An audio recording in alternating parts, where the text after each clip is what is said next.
solumda ah her yerde sen. Evimde odamda ne işin var ama bıktım artık senden. Bile artık keşke durup aklıma gelmesen. Ağlasam anlamazsın mevzu büyük kalbinden.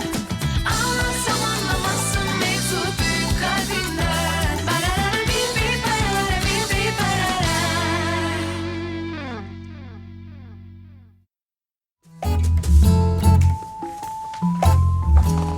Ay, ang ganda naman talaga dito. Ito ang magandang countryside wedding. Oh, wow. Tignan niyo. Ay, maganda nga talaga yan. A countryside wedding would be wonderful in the spring. Oh, di ba? Hindi mo na kailangan ikasal sa isang building. Dapat magpakasal ka kung saan ka komportable. Oh, of course. Masarap mag-barbecue si Mr. Maharem. Ang sarap! Oh, maganda talaga ang beach wedding. Tingnan niyo to. Everybody dressed in white. Hindi ba sobrang sweet nun? Ay, oo nga naman. Maganda rin yung ganun. Pwede din sila maglagay ng projector for videos, tapos gagawa sila ng presentation ng photos ng couple.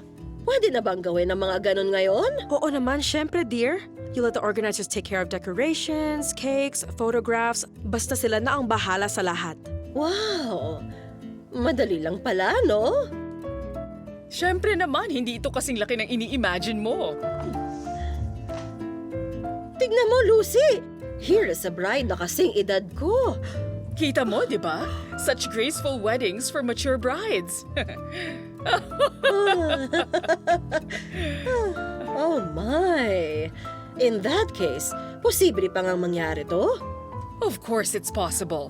It'll be great. At syempre para sa kapatid ko. Kung gano'n na nga, kailangan na lang natin ng dress. Oh no, hindi na kailangan. Pero Tita Leila, hindi ka naman pwedeng pumunta sa wedding nang walang wedding dress. Don't think that everything is as before. Ngayon, madami na mga iba't ibang styles out there. Oh, I have a great idea. I'll be right back. I'll just go to the restroom.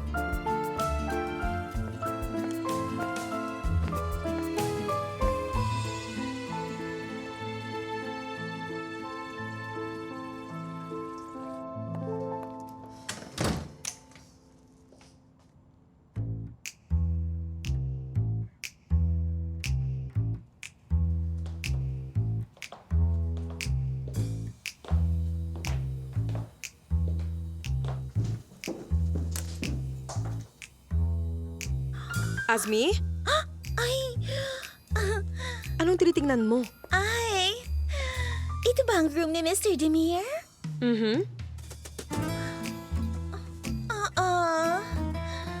Teka, why is this room empty?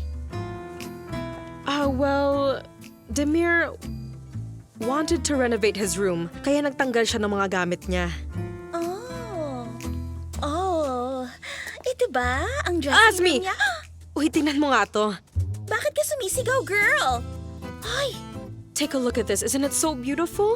Wedding dress ito ng mom ni Tita Leila. Maybe if we made a few changes to this, baka mo-convince natin si Tita Leila na magsuot ng wedding dress na to. Ano sa tingin mo, Azmi? of course we'll convince her. Don't worry. Just leave this to me. Let me have a look.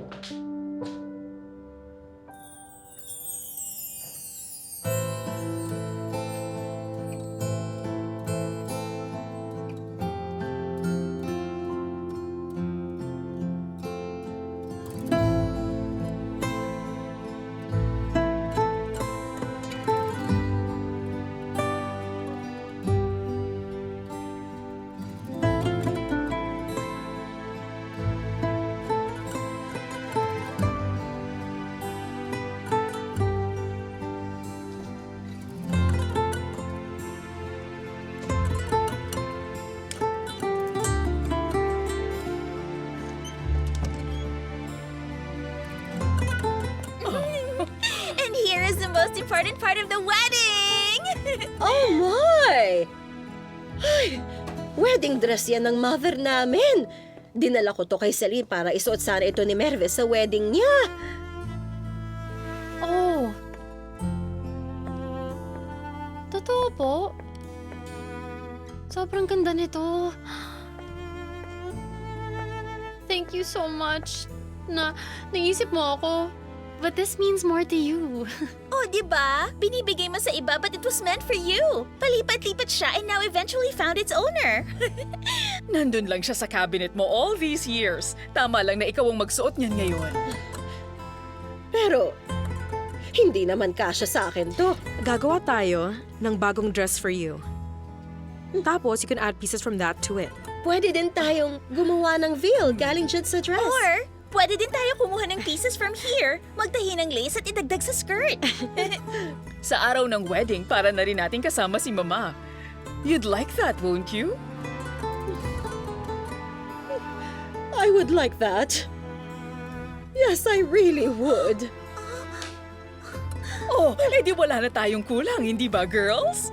We'll do everything. Henna night at bridal shower and then the wedding! Sobrang saya ko. After so many years, hindi ko akalaing magiging ganito ako kasaya.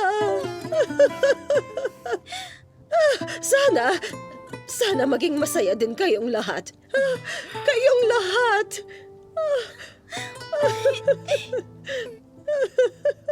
Nakaupo lang sila doon. Nag-uusap kung ilang layers ng cake, mga kalokohang decorations, ini-invite ang mga sarili nila. Tapos pag-uusapan nila yung mga itatapon lang They're kinabukasan. interior designers, Vito. Kung may pag-uusapan sila, siguradong yun ang pinakamaganda. Now sure akong si Ida would want the same happiness. Iniisip ko pa lang yung topic, nasa-stress na ako. Bro, di ba sinabi ko sa'yo na kausapin mo na siya tungkol sa kasal? You talked to Ida about it, didn't you? Brother, iniiwasan ko nga ang topic na to. Tapos gusto mong i-open up ko. Masyado pang maaga para dito. It's too early. Kapag natapos natin ang gabing to, Sigurado makakalimutan rin niya agad. kakaiba ka talaga. I love how you're playing it slow. Hihintayin ka ba ng babaeng yon, ha? Pwede siyang maagaw sa'yo. Huwag mong hintaying matauhan siya at mawala sa mga kamay mo. Oh, ikaw din. Ayoko naman sa ngayon, bro. Dahil lang dito. Kapag nasa age mo na siguro ako. Demir, this young boy started saying your age to me. Hindi para sa'yo yun. Tapos na ang turn mo. Maghintay ka na lang ng ibang chance. Ako ang sinasabihan niya. I mean, hindi sa ganon.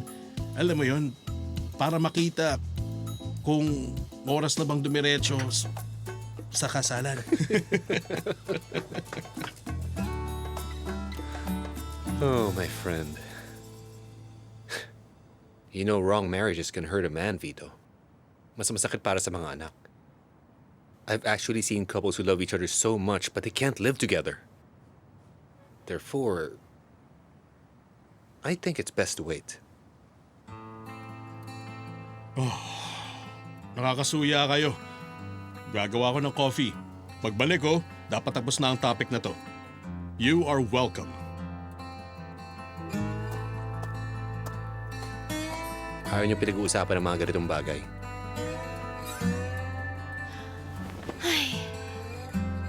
Akala ko hindi nakaalis si Azmi. Buti na lang walang ginagawa si Tita Lucy at sinamahan na niya sila. Baka marinig ka niya, lagot ka. Hindi ka ba nahihirapang itago na wala na si Mr. Demir?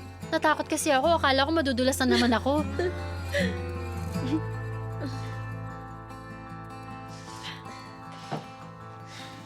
Celine? Nakalimutan mo to sa bahay.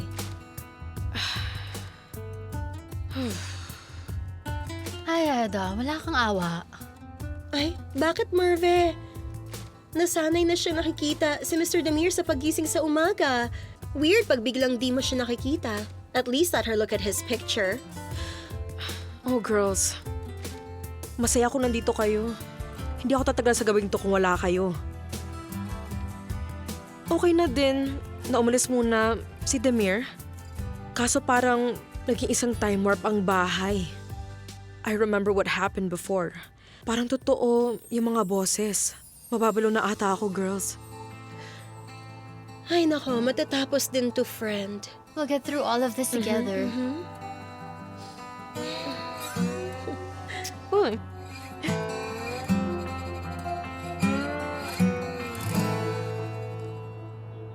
Mr. Demir, I could only find out so much information in a day. Are all the companies associated with Ilgun Dizeli in Istanbul? Oo, lahat ng nahanap ko. She previously worked as a consultant to 4 major companies in Istanbul. What about the places where Isaac Yangyel went? Did you find out who he had meetings with during the last few weeks? Lahat ng clients niya at saka pinuntahan ni Miss Iyul ang isa sa mga former client mo, Yildirim Giritli.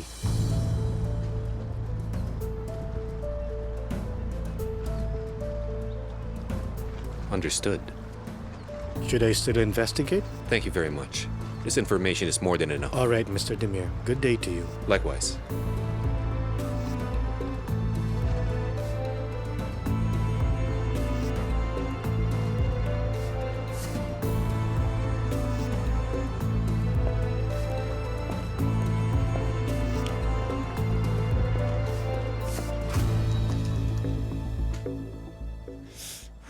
Ay, Aida. Buong gabi mo akong sinisiko, girl. Nagkapasana ang tiyan ko dahil sa'yo. Merve, ang likot-likot mo kayang matulog. May nadinig ka ba sa akin? Bakit hindi na lang tayo natulog sa living room? I mean, sana bumaba na lang ako. Pwede naman ako sa sofa. Tama na yan. Dito kayo sa bahay ko matutulog tonight. Oo, siguro medyo siksikan nga tayo, pero kapag nandito kayo sa tabi ko, makakatulog ako ng mahimbing talaga. Maglalagay na lang tayo ng mattress sa living room, okay? But, Celine, sooner or later you still need to be alone, okay? Wala pa tayo sa time na iyon. Well, I think you should give up this idea of staying away, Celine. Sabihin mo sa kanya, I don't want to be alone. It didn't feel good. I was wrong. I miss you. Please come back. Babalik naman agad yun eh. Hindi pwede. Kapag magkasama kami, I'll end up ruining both Demir and myself.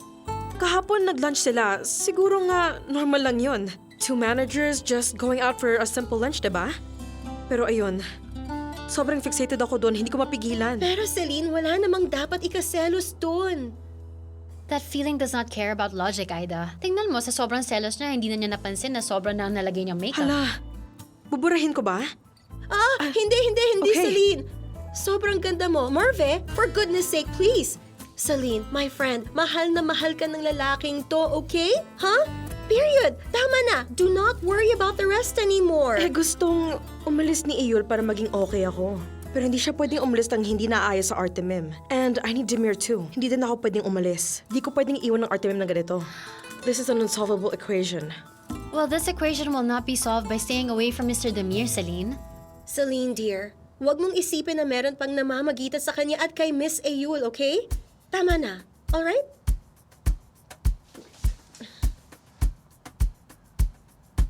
Tignan mo, ginagawa mo nang hindi mo napapansin. I'm not doing it. I'm not doing it.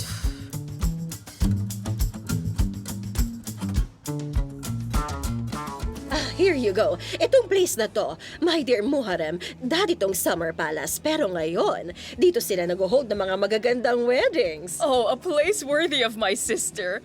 Ay, ngayon lang siya ikakasal. Kaya gawin natin ang best natin, di ba, Mr. Muharrem? Oo naman.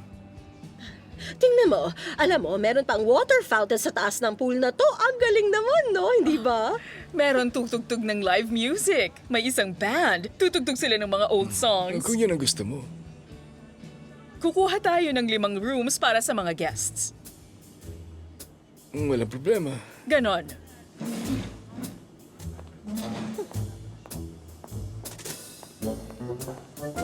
My dear Muharrem, you know, hindi mo kailangan mag-agree sa lahat ng bagay. Pwede mo naman din sabihin ang mga opinion mo, hindi ba? My dear Layla, importante para sa akin ang maging masaya ka. At gagawin ko lahat ng nararapat para doon.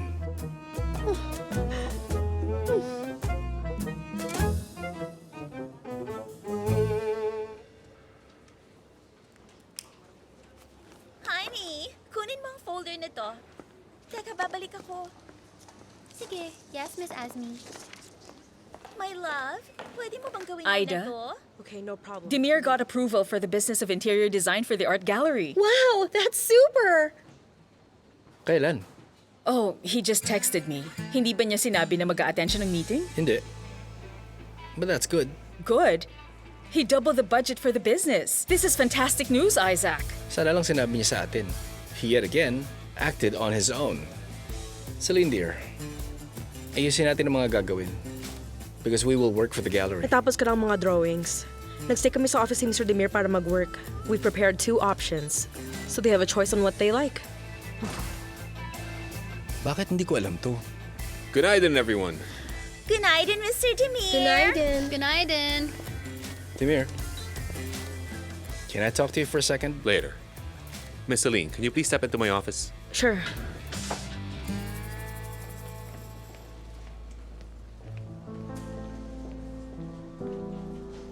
Isaac, you're not going to make a problem out of this, are you? He got the deal. And this is good.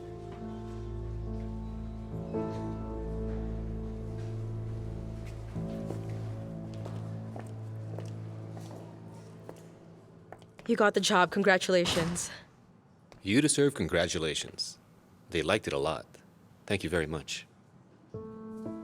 That's good. I'm glad it worked.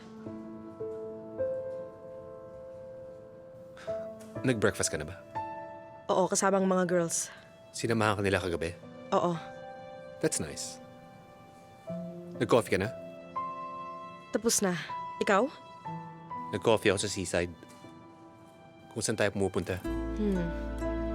Malamig ang panahon ngayon. Mahangin siguro ngayon dun sa Bosphorus. Oo, mahangin. Medyo malamig. But it felt good. Mag-ingat ka, Demir. Baka magkasakit ka. Nandiyan pala si Vitat. Siya ang mag-aalaga sa'yo. If you don't have any plans for lunch... I have to work. I'm not going out for lunch today. All right. Okay. We'll talk later.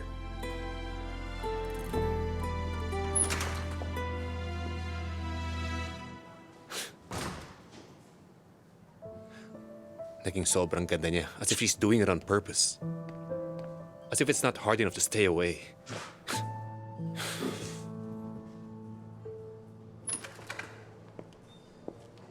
Siguro naman may 2 minutes ka na since pinaalis mo ng girlfriend mo. Umayos ka nga sa pagsasalita, Isaac. Pues umayos ka din.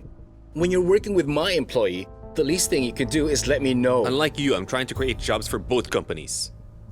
Wala akong oras sa pagiging isip bata mo. There's also the etiquette of doing business. At least mag-abiso ka man lang. Makinig sa opinion ng iba. At alamin mo man lang ang workload ng trabaho namin. If you're finished whining, you can see yourself out, Isaac. May trabaho pa ako. So stop wasting my time. Anong problema mo? Huh? Whatever happened to you? Naghanap ka ba ng gulo? Ikaw ang gumagawa ng gulo sa mga kalokohan mo. Sit down and do your job. There are 2 companies here, Demir. Hindi mo pwede kaming utos-utusan. I will sort out both companies as soon as possible. Enough of this nonsense. It's your fault why Artemim went bankrupt.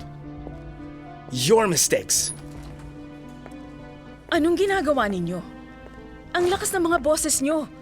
Tumigil ang mga tao magtrabaho para makinig sa inyo. Anong problema nyo? Have you lost your mind? I looked at the list of companies you worked with this morning. There are very 4 large companies in Istanbul. I want them all. As clients, go see them. Convince them to work with us from now on. I've already talked to some of them.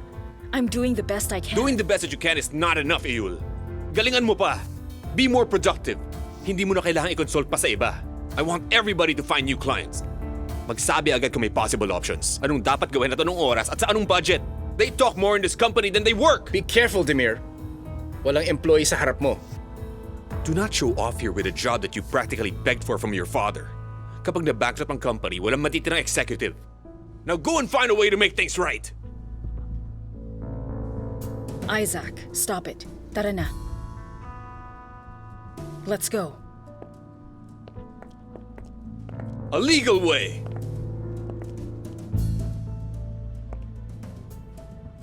Look, hindi mo to kailangan gawin. You don't have to give these photos to Yildirim, Eyul. Kung gusto natin mawala ang problema na to, kailangan ko ibigay to kay Mr. Yildirim as soon as possible. Ito ang pinakamabilis na paraan. And wasn't this your intent when you had these photos taken? Isaac, enough. This is not the place. Labas na.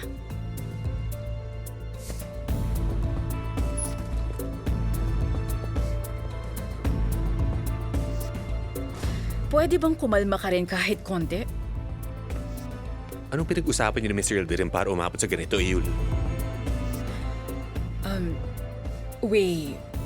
For him to withdraw Kapag compensation, nagtrabaho ko para sa kanya at nagka-problema ka, hindi kita tutulungan, Eyul.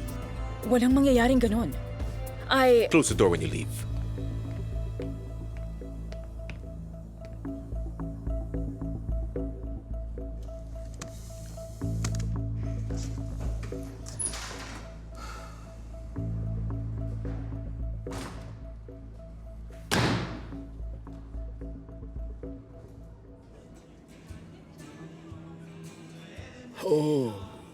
Leila dear, kung papayag ka, may asikasuhin na ako. Ay, you are permitted, sir.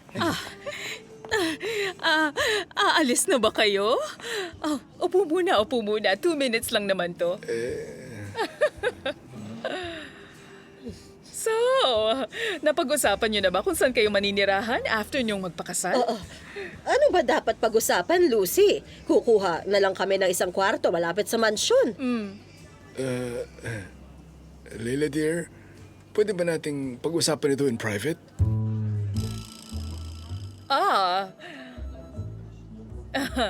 Pinapaalis niyo na ako. Kapag nagpakasal kayo, sasaraduhan niyo na lang ako at wala na kayong pakialam sa akin? Okay. No, I get it, okay? Okay. Don't worry. Aalis na ako. It's fine, Mr. Muharrem. Goodbye. It's okay. Huh. Ay, ano ba naman yan, Mr. Muharrem? Ano, masaya ka na ba?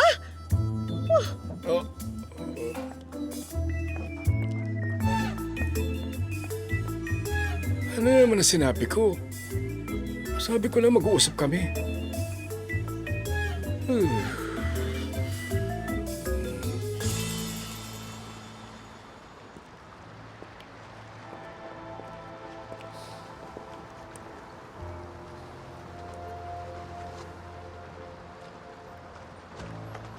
Okay ka lang ba? I'm not. Sabi na eh. Ngayon, alam mo nang hindi mo kailangan makipagkaibigan kay Demir at Eyul. Paano naging kaibigan, Feru? Yun nga. Kasi nga mga wala silang awang tao. Hindi mo ba nakikita yon? Pareho lang sila. They will just use you and throw you away.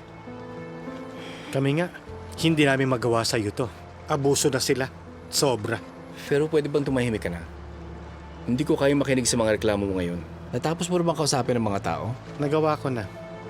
Pinagkakalat na nila balita ngayon. Okay. Teka lang. Hindi ba mapapahamak din tayo kapag kumalat yung balita tungkol kay Mr. Demir? Hindi lang side niya ang maapektuhan. Pati side natin, mawawalan ng trabaho. Oo. Don't worry. Kapag tinignan ng board kung sino may sala, everything will point to Demir Erendil. Hindi ka pwedeng manigaw at magsalita ng ganun.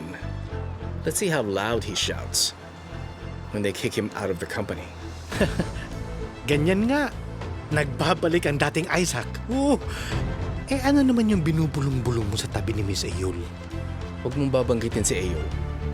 Naintindihan mo? Hindi pwedeng madamay si Eyol sa lahat ng mga ito. Anong meron kay Eyul? Pagdating pa lang niya, hindi na siya pwedeng galawin? Feru, Sige, I'll stop.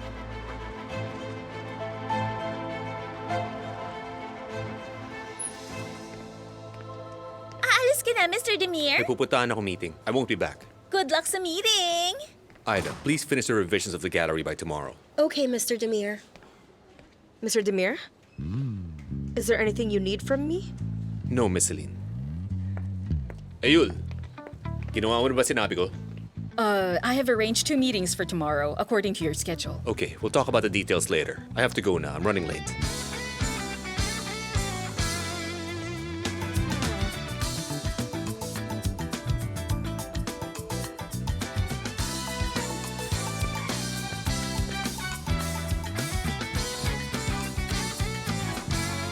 Oh, Sugar, you're overreacting a little.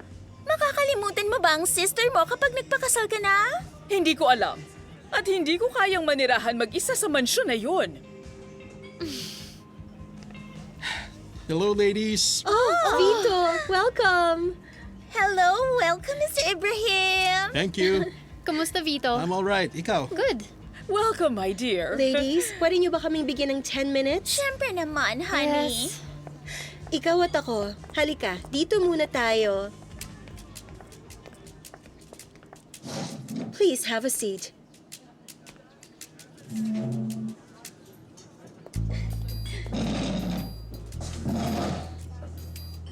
Na-miss mo ba ako or am I in trouble? Vito, I miss you, of course. But I also need to ask a favor, Vito. Look, pareho nating kilala at minahal si Mr. Demir. Pero kaibigan natin si Celine. Yup, parehas natin kilala si Mr. Demir at gusto natin siya. Pero kaibigan natin si Celine. Kapag nagkakaproblema si Celine at Mr. Demir, sinasabi ko kay Celine na hindi ginawa ni Mr. Demir yun. I actually don't know him that much. And you know him better than I do. At lagi mo nakikita ang best friend niya. So, what's in Mr. Demir's mind? Anong iniisip niya? Nag-away na naman sila? Aida, ayoko nang madamay. Huwag mo na akong idamay sa kanila. Vito, oo, alam ko yun. I would normally tell you not to. But this time, it's really different. Hindi mo maintindihan ang nangyayari. Look, kapag paulit-ulit nang nasasaktan si Celine, ayoko nang ipush ang kaibigan ko kay Mr. Demir. Nararamdaman mo dapat yun. If Mr. Demir has any suspicion or any doubts at all about Miss Ayul, you'll tell me about it. Eyul? Sinong Eyul? Hindi mo kilala. Sige, then let me ask you about this first. Si Mr. Demir, anong iniisip niya tukol kay Celine? O, siguro naman na pag uusapan niyo yung tukol dun, di ba? Ano sinasabi niya tukol kay Celine? Alam mo, my dear, hindi namin pinag-usapan si Celine. Kung naaalala mo, pinakilala kita kay Muge. We talked about this. What? Vito, did you tell my boss about our relationship problems? Nagrereklamo ka ba sa boss ko tungkol sa akin? Pinagchichismisan niyo ko? Hindi, it's not like that, sweetheart. Eh ano yung sinasabi mo? Sinabi mo bang nag-exaggerate lang si Aida kay Muge? Na hindi siya nag-iisip? Hala, bakit nag-aaway na naman sila? Bakit sila nag-aaway? Ano na namang ginawa ng boyfriend niya? Ay, dadagdag pa ba talaga sila ngayon? Inaayos pa nga namin sila Celine at Mr. Demir eh. Anong ibig mong sabihin? What's wrong with Celine and Mr. Demir? No, it's nothing. Alam mo yung ang hirap pagbatian silang dalawa. Alam mo yun, yung secret admirer, yung mga flowers, yung gifts or something. Yun ang ibig kong sabihin.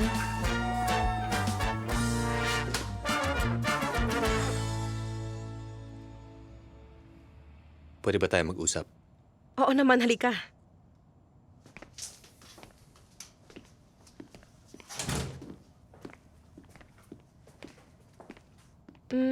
Gusto mo ba ng coffee? No, hindi ako magtatagal. Upo tayo.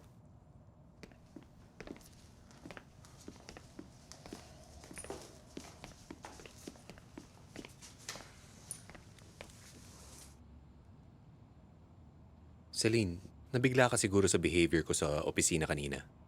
Nope. Hindi ako nagulat actually. Bakit? There are problems at the company. Mr. Yildirim's compensation is killing us. Maraming pwedeng mawalan ng trabaho. Iniiwasan mo lang yung ganong bagay. Alam na ng lahat ang tungkol dito? Hindi. Sinabi ni Eyul sa akin. Eyul. Kailangan kong ayusin ang sitwasyon sa kumpanya para makaalis na si Eyul. Hindi natin magawa yun kasi masyado tayo nagiging relaxed. Kahit ako. But no more wasting time. Kaya mo ba binalik ang dating Demir? Merciless, strict, cold, focused on work? We need him in the company right now. And I'm sorry that you witnessed all these unpleasant incidents. Sige. Kung sa tingin mong kailangan to, gawin mo.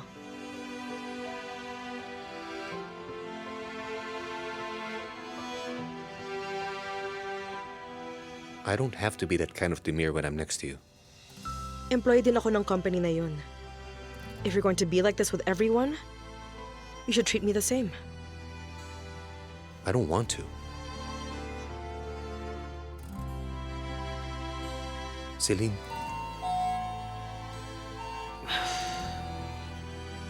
Were you expecting someone? Oo, pupunta si Tita Leila. Look, hindi nila alam na umalis ka ng bahay. Please, huwag mo ipahalata.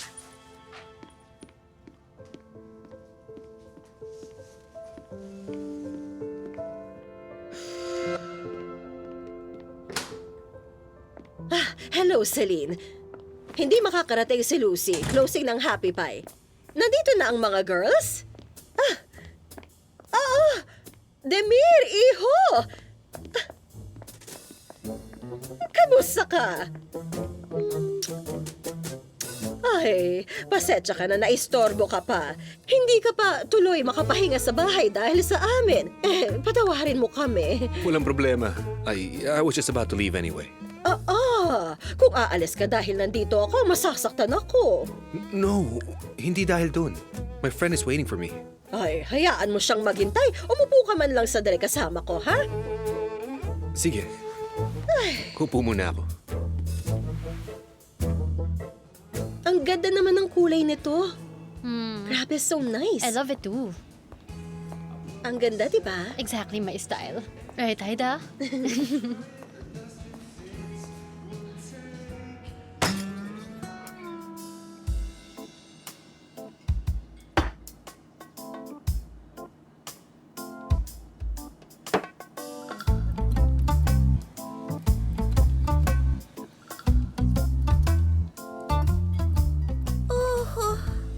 May problema si Mr. Demir at si Celine? Sobrang strange ng mga electrons na nararamdaman ko. Sasabihin niyo ba o makakatikim kayo sa akin? Wala. Anong problema? Saan mo nakuha yan, Azmi? Nararamdaman ko. Nakikita at naaamoy ko kung anong meron.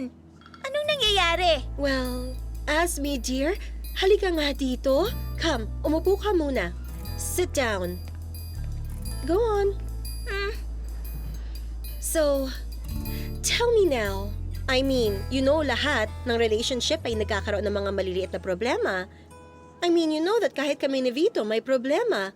Pero hindi naman ito importante. Kababawan lang naman to.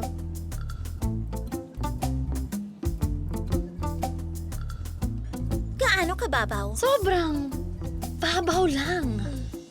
Then bakit wala sa bahay si Mr. Demir? Bakit niyo sinasamahan si Celine? Bakit hindi ko na sila nakikitang magkasama 2 days in a row, ha? Hey girls, wag muna kayong ma-excite. Hindi tayo pupunta kila Celine. Nandun si Mr. Demir. Papunta na din dito si Leila. Talaga?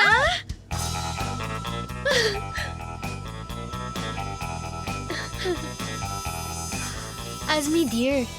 Kita mo na, maayos lang ang lahat. You see?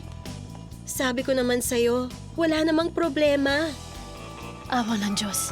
Thank you. At yung pakiramdam mo na yan, minsan ay nagkakamali talaga. Sobrang mali.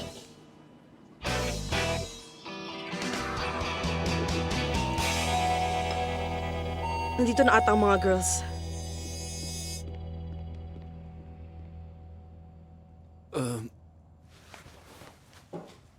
I really have to go now. Ang sarap ng upo natin, iho. Next time, mas matagal tayong uupo. Good evening. Good evening. Sorry, Mr. Demir, kung nakaistorbo ko. Pero nalaman ko kasi nandito si Miss Leila kaya napadalaw ko. Magaling, Mr. Muharrem. Upo muna kayo.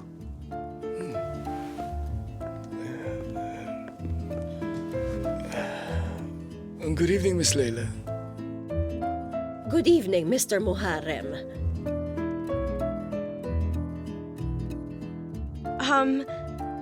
Gagawa ko ng tea.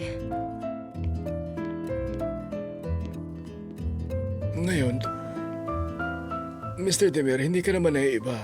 Kaya, didiretsuhin ko na. Gusto kong humingi ng paumanhin kung nasaktan ko si Miss Leila kanina. Tungkol saan? Tungkol sa tanong niya kung saan kami maninirahan kapag kinasal na kami. Listen, Mr. Muharrem, ayokong ma-offend ka tungkol sa bagay na ito. Pero hindi ko talaga kayang iwanan ang kapatid kong mag-isa sa malaking mansyon na yun. Magkakasama naman kayo ni Miss Lucy araw-araw sa cafe. At may bahay naman ako. Bakit pa tayo lilipat sa ibang lugar? Ang sinasabi ko, malaki ang mansyon, Mr. Muharrem. Magsama-sama na lang tayo doon. Tapos, pwede mong iparenta ang bahay mo para may dagdag na income, di ba? Miss Leila, pasalamat tayo sa Diyos at may trabaho ko at kumikita ako ng pera. Hindi natin kailangan ng ganun. Huwag kang mag-alala. Well, please, seryoso ka ba? Ano bang masama sa dagdag na kita? Hindi ako nagagalit, Miss Leila. Alam ko na, ang kapalit ng lahat na ito nung nag-propose ako sa'yo. Lumaki ka sa isang mansyon at nag-aral sa France, pero naisip ko na nagpakakumbaba ka na at nagtatrabaho sa cafe. Nakakasama na ng loob ito, Mr. Muharrem. Mas masakit para sa akin, mauna na ako. Mr. Muharrem, magpahangin kaya muna tayo sa labas. Come on, let's go.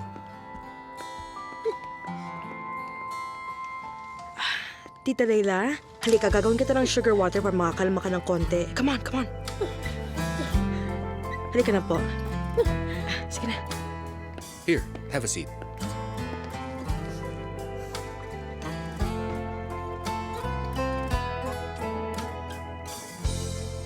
Medyo naging tense lang ng konti sa loob. Pero kailangan pag-usapan at ayusin. Mas mabuti nang hindi palakihin. Inumin niyo muna to para umayos ang sugar level mo.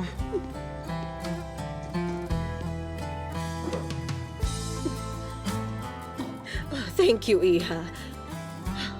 Hanggang ngayon, hindi pa ako tinignan ng ganun kababa. Walang pwedeng magsalita ng ganun sa akin. Hi, Tita Leila. Kung saan-saan na nakarating ang conversation na yun. Well, oo nga eh. Hindi ko na kayang matagalan ng ganong pag-uusap sa edad kong ito. But is it worth breaking someone's heart over a house? Who cares where you live? Tingnan niyo kami ni Demir. Basta magkasama kami, we can live anywhere. Kahit sa farm pa yan.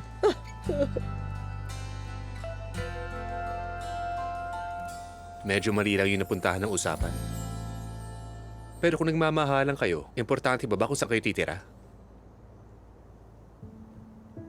Kahit nakasulat na sa papeles, sa totoong buhay, nakatira pa rin ako sa bahay ni Celine. Pareho kayo na estado ng buhay, Mr. Demir. Iba ang sitwasyon nyo. Magkapantay kayo. You are in love. Totoo yun.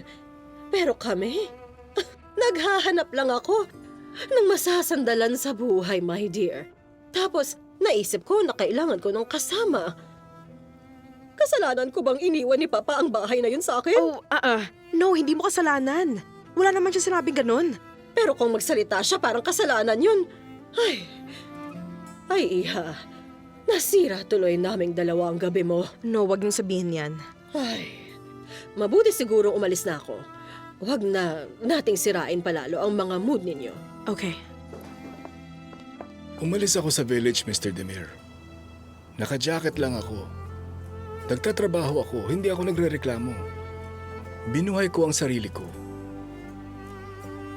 Hindi ko kailangan ng mansyon, o pera, o ng ipagyayabang. Mr. Muharrem, wala naman sinabing ganun sa loob kanina. Stop trying to hurt each other. Let's just go inside and talk about it.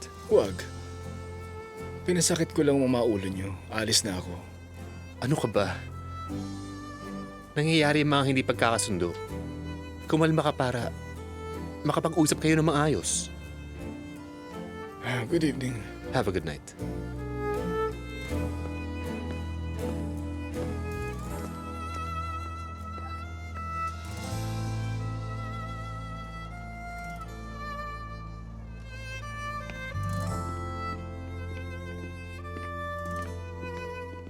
Umalis na ba ang foreman? Wala na. Si Miss Leila. Wala na. What a night, huh? It's so stupid for people to break each other's hearts, especially for things like these. It's true. I think it's very unnecessary. Sa mundong ito, titira lang kayo magkasama sa isang bahay. Ano pang problema?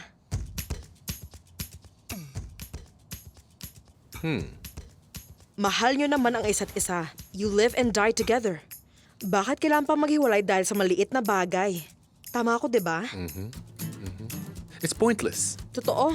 Ang sabi niya, paano ako titira sa bahay na yon matapos ang nangyari? Simple. If you love a person, you'll stay. But still, it's hard to stay in a place where you're not wanted. It really is. There is no such thing as not being wanted. Inisip niya lang ang sister niya. Sa tingin ko, ang mga taong totoong nagmamahalan ay hindi dapat nagpapa-apekto sa mga sinasabi ng iba, di ba? Oo. Dahil may sarili silang buhay. Oo. Tama ka naman dun. Pero, excited si Tita Leila. Isipin mo ha, she's going to be living with a new man. After all these years, she will be sharing a bed with a man. So, normal lang nakabahan siya ng konti. Pero kailangan intindihin mo rin. So, ang sinasabi mo ngayon ay, it's not the house? No dear, of course not. Ang ibig kong sabihin, hindi naman sila yung tipo na tao na ma-obsess. Pero hindi alam ni Tita Leila ang sinasabi niya dahil sa tension at excitement. Hay, anong pinakaiba ng mansion sa bahay kung may kayakap ka naman sa pagtulog?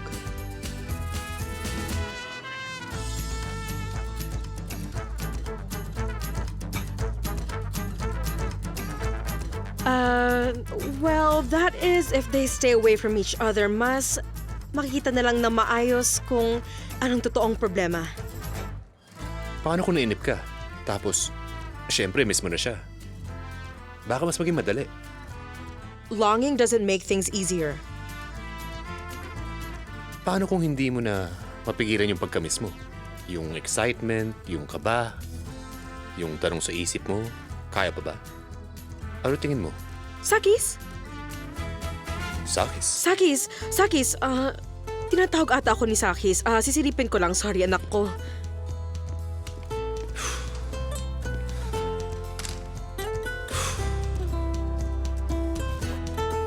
Sakis! Anong sinabi ko? Anong sinabi ko? It's like I told him to stay. He should stay. Of course he can stay. Pero paano kapag umalis siya, huh?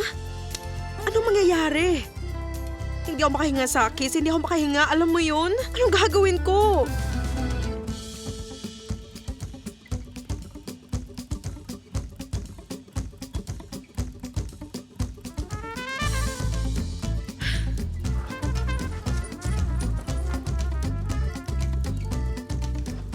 Demir! Demir, well, naisip ko ang sabi ko. Kailangan ko na siguro umalis. Gabi na. Oh no, Demir. Hindi yun ang gusto kong sabihin. Nagugutom ka ba? Gutom ka ba? Parang hindi naman ata. Hindi rin ako masyadong gutom. Don't bother. Naghihintay na si Vedat. Pero, Demir, may ice cream sa freezer. Pero bawal ka doon. Eh kung fruits kaya. Do you want fruits? Meron tayo. Celine. Okay, maghihiwa lang ako ng fruits sa may soda. Ano sa tingin mo? Hindi ako mapapakali kapag umalis ka, wala man lang akong in-offer sa'yo. So just let me know if you want anything, alright?